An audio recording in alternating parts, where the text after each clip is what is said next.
mountain. It's gonna be a long trip. No! Yes, but an important one. Wrong! It is wrong! How did this happen? Okay, you're probably thinking, leave God of War 4 alone. Haven't you done enough? No! Okay, here we go. Gameplay. Or, what's wrong with the gameplay? In short, it's the rhythm. Duration, variation, and complexity. Games are no different than movies, music, or even books. It's all about timing. When the first act goes into the second, chorus into verse, chapter 1 into chapter 2. This is known as pacing, and when the pacing is off, you run the risk of unbalancing the structure that these platforms need to stand, effectively losing your audience. For example, a simple song structure is verse, chorus, bridge, chorus, outro. If you stretch the first verse too long, you run the risk of losing your listener. You have a small window of engaging your audience, which is why setting the tone is so important. What's just as important is maintaining that level of quality. Consistency. And I'm not talking about keeping elements the same. Stretch any of these elements too long and you damage the song. The content and the structure should be based around each other. A simple song should be short and effective. Get in, make your point, leave them wanting more. More complexity needs more time to let the parts breathe and become easier to digest. It's why hardcore songs are typically short and metal songs are typically longer. Now, that's not how it has to be, but it takes real talent to make it work in other ways. To my point, God of War is a simple song with bad balance. The duration of sequences are too long, their variation is laughable, and the complexity is non-existent. Throughout the video, I'll cover all three in detail, but first, context. At its core, God of War 4 is a button mash and beat 'em up, hence all the musical nods to Streets of Rage 2, a genre of gaming that hails from the late 80s and reigned supreme in the early 90s, which was great for that time because that's where we were at technology-wise. However, what was considered the peak then isn't how it is today. In 30 years, we've gone from 16 bits to polygons and LED systems, 60 frames per second. Like I said in the last video, more polygons doesn't equal a better game. But it does change how we tell stories and create video games. There's a reason why you'll never see a silent film get a wide release in theaters today. It doesn't mean that they shouldn't be made, but the medium and the technology has moved on. We still use some of the same elements, but in a whole different way today. And before we bring up Shovel Knight and Streets of Rage 4, here's the difference. Shovel Knight was an homage to the 16-bit era games and was made faithfully to that time in gaming. And Streets of Rage 4, coming out in the middle of the making of this video, trying to ruin my analogy on how beat-em-up games worked best in that era. 1. If it didn't say Streets of Rage 4, no one would care as much as they do. And 2, they still stayed faithful to that era. And they're great games, but they're not AAA titles like The Last of Us or the Arkham series. Now what does that have to do with God of War 4? Well, once again, the core of God of War 4 is that it's a beat-em-up game and the similarities are pretty easy to spot. Both games are button mashers with the same toolset, kick, punch, weapon, special, healing item, as well as color-swapped enemies and bosses you'll see more than once. I also have the sneaking suspicion that they just used the textures from the rocks and trees on the Draugr, so a literal texture swap. Hey, why waste time making new models when you can create unique models like this? Introducing Geodude. Barks has bite. Toy Waldmaster. Log Lady. It burns when I pee, man. And with his trusty sidekick, Search Engine. And now they must face off against Rocky Horror Picture Show, The Taking Tree, Tiffany, Splinter, and Cheese Pizza Gundam. Tune in next week to see the nut-busting action. To be fair, all games do this. It would be insane to make every character unique. I think my problem is that it's a modern fantasy game with little variation. Let's compare it to another game with light arrows.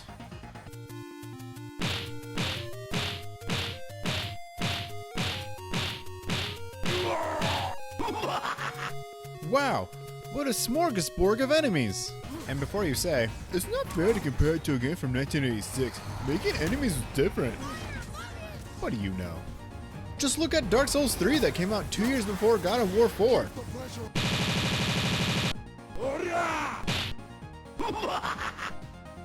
Need I say more? And this is just bosses from Dark Souls. Okay. How is this different from Streets of Rage 2? The obvious difference is that Streets of Rage 2 is colorful, has awesome music, and takes less than 2 hours to complete. Just listen to the difference.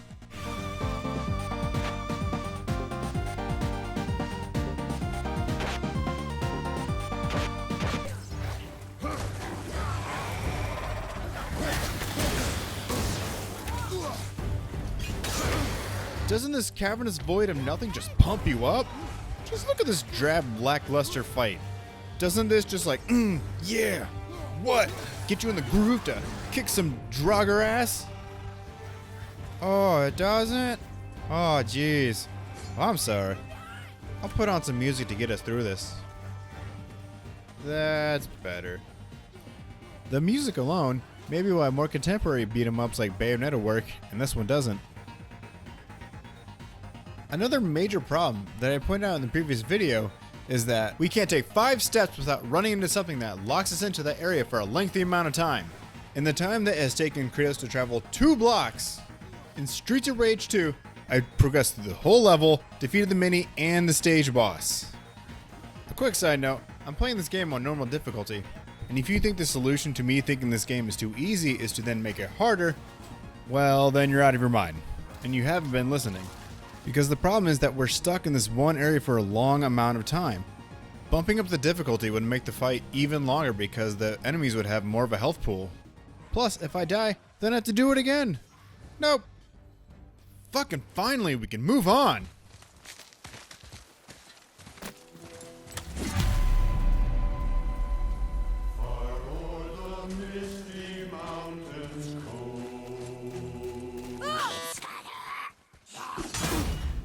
Why are you here? It's like this game is scared that if you have 30 seconds without killing something that you're gonna get bored. Ironic.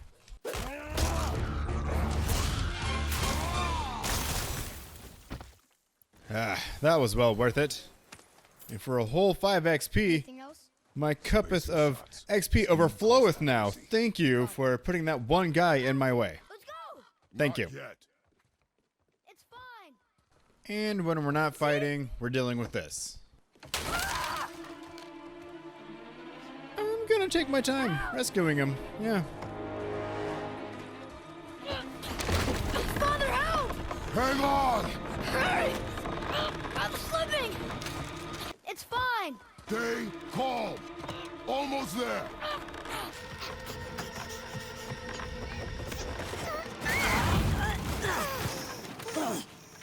That wasn't so bad.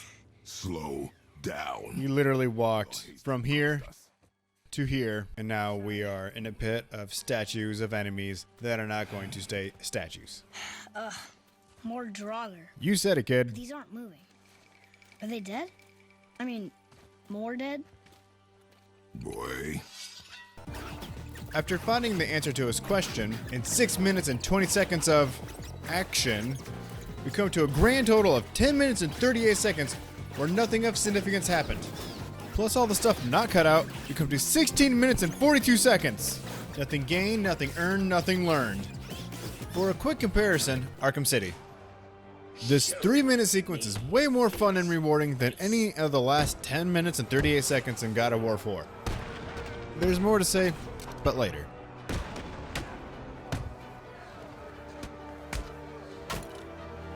Nearly there, man. Lies. Sticking with the numbers, this next doodly is about weapon effectiveness. This is midway through the game where we get the flame blades. Right before this, we had to fight a bunch of the Hellions unarmed. So this is unarmed versus new flame blades. Or old flame blades. Whatever. Just look at the time.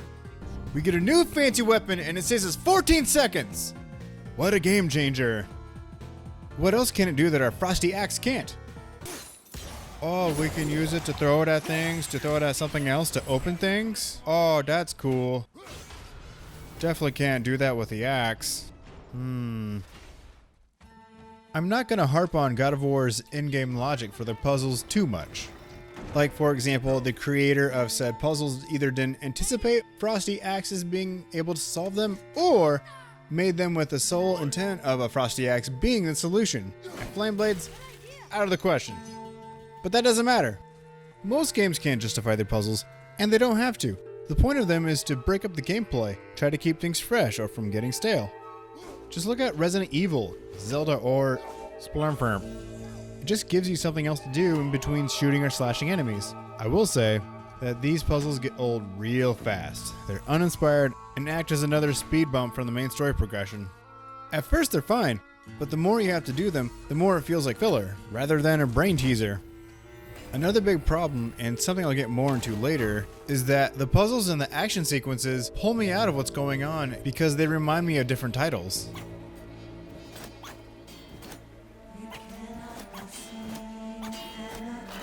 Case in point is this little doodly right here that I actually enjoyed and wish there were more of. Of course, during another outburst of jogger, I got an idea. Oh, you dragonborn hero, you did it again! Now watch as I put my plan into motion. Aw. More like Fusra, don't. I can't even pull off a trap. Damn it, Skyrim! Get out of my head! And into my car! Ooh! Look at this. Aw. It worked. Okay, but nothing else will make me think of another game. Stupid rails. Oh hey! A new monster! See? Something new, something different. Aw. Crush that, rip, rap, smash, slap, pitch, that, you go, my lad. Ho, ho, my lad. Down, down to Scotland, down, down, down to Scotland, down, down, down to Scotland, down. You go, my lad. Ho, ho, my lad. Goblins squawk and goblins beat, goblins laugh and goblins bleat. Is this an elevator? Hammer, whip, and hammer, ho. God damn it. You go, my lad. Oh, oh, my lad.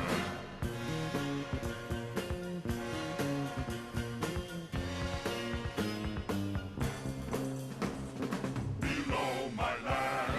Oh, Come on! Another elevator? You're making me look bad.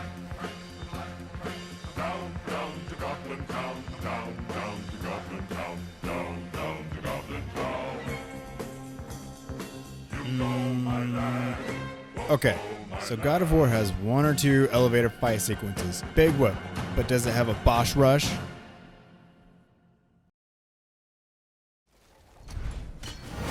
God damn it.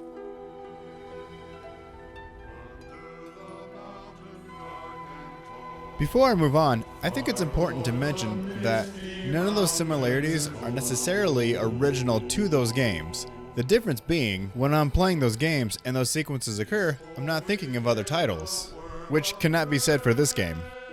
So, a fair question would be, okay, Mr. Shit all over my game, what kind of games do you like to play? And what games should I be playing instead? Fair enough. Well, for starters, a real 10 out of 10 game, Witcher 3. It might seem like a button masher at first, but that will just get you killed. You have to be aware of your surroundings, the number of enemies, or type of enemies. You gotta choose when to attack, when to back off, which bombs and elixirs to use. Can't be all like go-go over here.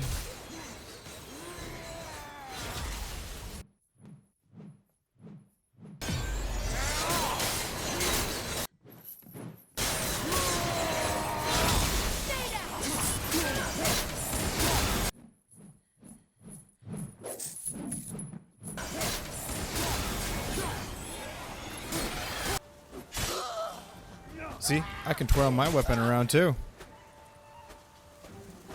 Another great series is the Arkham series. Once again, it seems like a button masher, but it's much more than that. You have to be aware of your surroundings again, the enemies, number of enemies, types of enemies. You have to dodge, parry, use gadgets. You have to be aware of your combo. The higher your combo is, the harder you hit, so there's a lot more going on than just spamming the attack button. If you don't learn how to block or at least get out of the way, you're gonna fail. In God of War 4, unless it's the Valkyrie, it doesn't matter if it's 1 Draugr, 20 Draugr, or even a boss. You can just spam your way to victory. There's no dynamic relationship between you and any of the enemies. It's all the same. A good example of Avatar v enemy dynamic relationship is Sekiro. Sekiro is great. Control is shattering hard, but great. Any and every enemy can wreck your shit, which keeps you engaged the majority of the time because everyone is a threat. Overcoming a difficult boss makes you feel like a badass while breathing a sigh of relief that the fight is over. The combat here is like a dance, and if you don't learn the moves, you're gonna get stomped on. Because even though it's one-on-one, he can still fuck my shit up, and this is pretty early on in the game. If I even think about swarming him, I'm dead. Game over, man! Game over! And then we have George Washington over here, who hardcore dances his way to victory by flailing his limbs around until he connects with somebody. As soon as the breakdown drops, all hell breaks loose. In one-on-one, 1-on-20, it don't matter. Kratos slices through them like they're battle droids. Cut them down like they're butter. Here, I see I can make the fight mano-y-mano, which I do.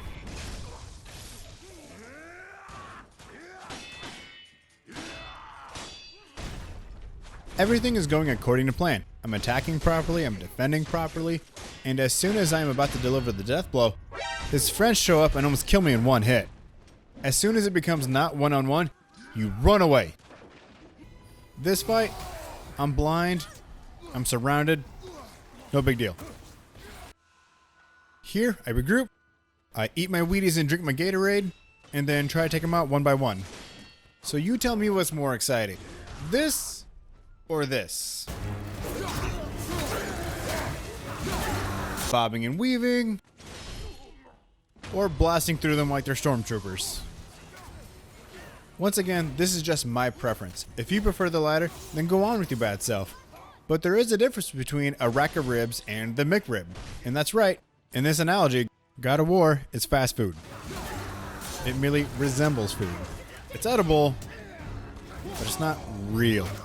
Now, the original cut of this video was 48 minutes long. However, where we are and what we've already covered, there's nothing more or new to say. Which sucks because I have so many more examples. But my main gripes about this game are that it's repetitive, boring, and drawn out. So, to avoid running the risk of being repetitive, boring, and drawn out, I might as well end it here.